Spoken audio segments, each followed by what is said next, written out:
With what we're putting up with now is just, it's extremely hard to describe. It's just wanton vandalism. There's no reason. It's just smashing things for the sake of smashing things. We're seeing 8-year-olds out here at 2 o'clock in the morning, and it really isn't good enough. A town in crisis, the gateway to the Red Centre, in the grip of its worst crime wave in 30 years, and a community that's simply at the end of its tether. I've physically gotten to a point that I've absolutely had enough, and so have a lot of other people in town. There can't be too many people in town that haven't had windows broken or cars stolen or whatever else. Renowned as the jump-off point to tourism hotspots like Uluru, sadly, Alice Springs is renowned for its cyclical waves of violence and crime. Alcohol abuse, welfare dependence, a lack of good education, massive unemployment and domestic violence are tearing this community apart. It's just continually getting worse and worse, and the last 4 or 5 years it's just been on a fairly steep incline downwards. Garth Thompson has lived in the Alice for 37 years. He's poured his life savings into his own motorcycle dealership and mechanics workshop, but a string of break-ins has almost killed his business. How much have you lost because of this? In the last 4.5 years we would easily have spent probably $85,000 to $90,000 in damages and loss. We lost $30,000 in 1 week earlier this year in January.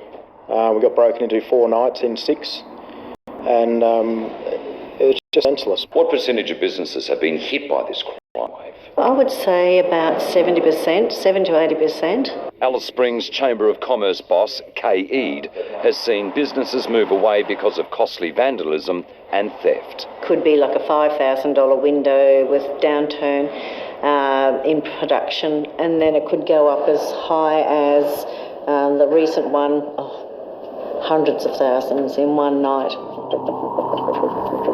The recent one Kay's talking about is this senseless vandalism attack at Peter Kittle's car yard. A gang of kids smashing between 30 and 50 new cars on an everyday weeknight. I've seen a lot of vandalism in my time. That was one that was a little bit out there. 8 kids boiled down to is what we've identified. I don't think they've got any idea of the consequences that they have on the community. There are more than 400 police for the whole Northern Territory. 200 plus are stationed in Alice Springs. Here, Acting Assistant Commissioner Tony Fuller has Strike Force Winks combating juvenile crime. I mean, there's a feeling when you spend some time here that these kids are untouchable. Is that a fact? No, that's not true, no. So you're quite happy to go in and arrest kids if they do the wrong? Yeah, we do all the time. Yet just one teenager has been caught for this expensive night of vandalism. Alice Springs is alive during the day. Its small mall, filled with cafes and traditional art galleries, filled with people.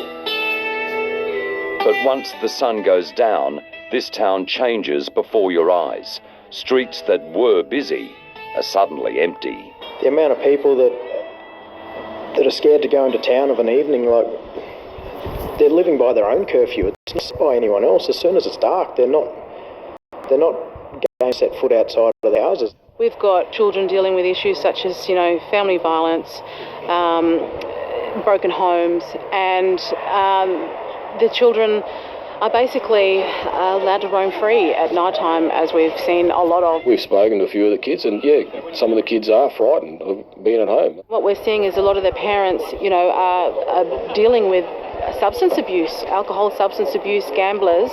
And not looking after the kids. And not looking after the children. But now, Alice Springs is fighting back. A human line in the sand. Garth Thompson and other everyday mums and dads and small business people every night, standing outside in a protest they call positive loitering. We're not there in an aggressive manner.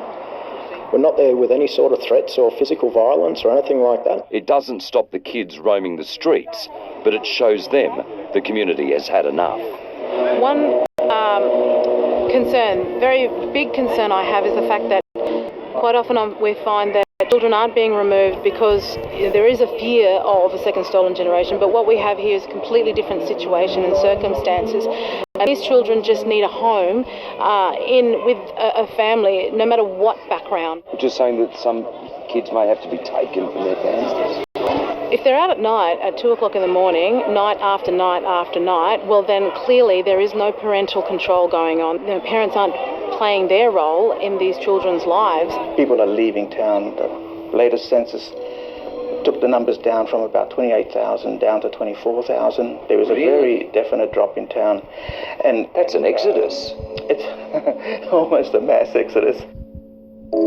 And there's another big loser here, tourism. Travellers from Great Britain, Italy, Germany and Canada have been warned by their governments to stay away from Alice Springs because of violence and crime. That's cost local businesses thousands of tourists and millions of dollars.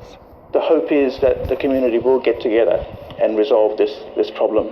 Alice Springs isn't dead yet, but it will take a monumental effort from all sides. What happens if you don't get a handle on this now? I hate to think. I really hate to think. It just breaks my heart to see these kids, you know, as little as 6, 5, 6 out in the street at night at 1 o'clock in the morning. You know, what sort of life is that for a child?